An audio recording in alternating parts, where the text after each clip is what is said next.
About every 6 months or so, my students and I actually meet to have an in-depth conversation about how we think things are going and what we want to work on.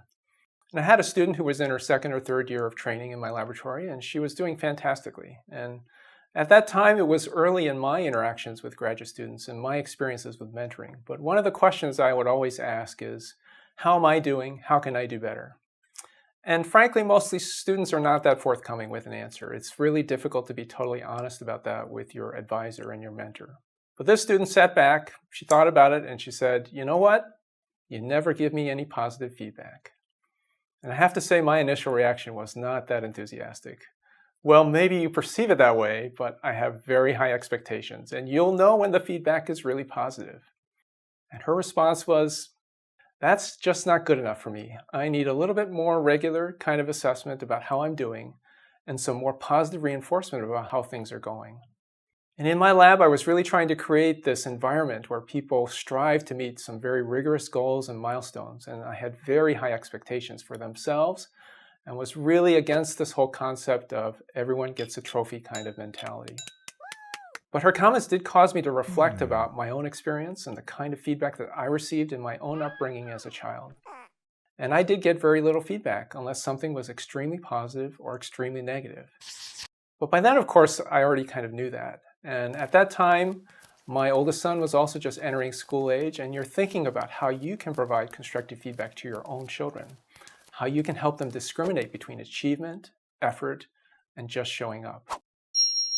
But my own research mentors actually, who were the most formative and positive for me, were actually closer to what this student was asking for, more open about things that are going well and things that I could work on to improve. But with my own student, I was probably saving it for these really big occasions, like passing a critical exam or getting a paper published.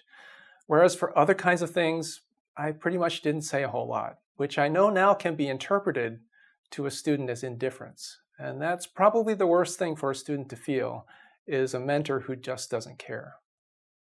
Now, I'm naturally a glass half empty kind of guy, and when a student is struggling, there are always a couple of things that are going well. And it's really important to remind students of these positive things because they often can't see them for themselves. Because in laboratories and science and discovery, experiments oftentimes don't work. That's just the nature of the creative process. So looking back, I thought she had a really valid criticism. And when we talked again, I told her that this is going to take time and it's going to be a challenge for me. And you're going to have to help me figure out how to do this better. And there were times when I really had to think about how I could respond to the situation in a more positive way.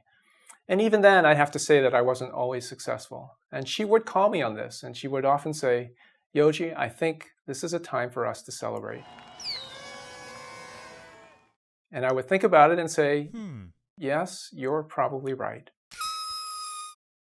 So I've learned that for people that I directly mentor at the start of the relationship, I often say, you should know that I'm not overly effusive with my praise unless I feel it's a particularly noticeable achievement.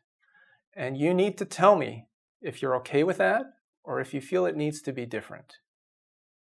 So what happened to that student? Well, she's doing really quite well. She's now a faculty member at a leading medical school, and she's running her own research laboratory.